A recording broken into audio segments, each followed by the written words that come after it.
If you tend to people please or avoid conflict, these are some helpful phrases based on nonviolent communication. Let me get back to you about that. Creating a timeout is one of the best pattern interrupters. This makes sure that you can think about something, think what your needs are, and then get back to the person. Oh, what makes you say that?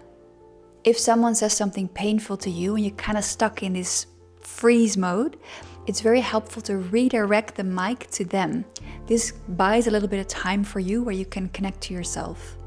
Oh, what makes you ask that? When someone asks you something that is kind of personal or just painful, like they're asking you, why don't you have any kids? Have you found a job yet? Anything like that, and you're just not sure, what you want.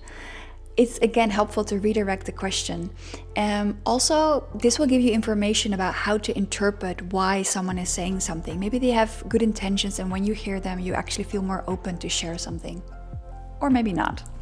I would love to brainstorm a way to have both our needs included.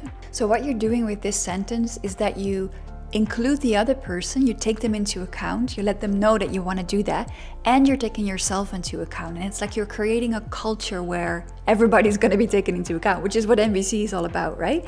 But just with that simple sentence, you stand up for yourself while also not making the other person feel threatened.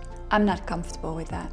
So for this one, your tone really matters. If someone is getting too close to you or something's happening that you immediately want to put a stop to, it's important that you don't go into your sort of like, I call it call center voice, it's kind of like, oh, I'm not sure if I, kind of like that. It's not really about the pitch so much, but it's really about having it come from your belly.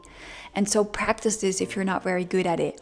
If it's more like someone has a proposal that you're not comfortable with, then you could actually also like include your need, have a different proposal.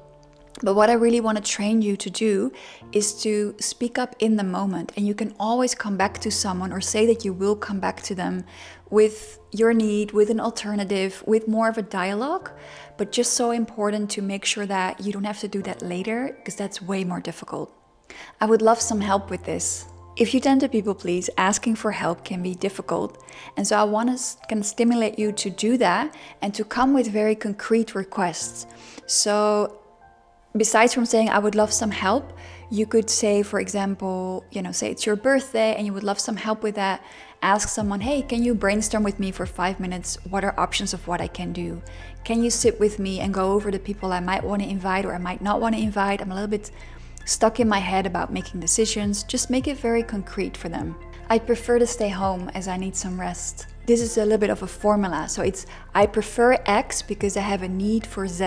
And the need is helpful if it's abstract. That way you can more easily brainstorm with someone about different options. So if you change your mind about something, if you want to cancel, say, I prefer X because I have a need for Z. So having a couple of phrases is only a start if you want to be more true to yourself and show up in a more empowered way. If you want to practice more of this, come to my webinar called NVC for People Pleasers to do just that. See you there. Bye.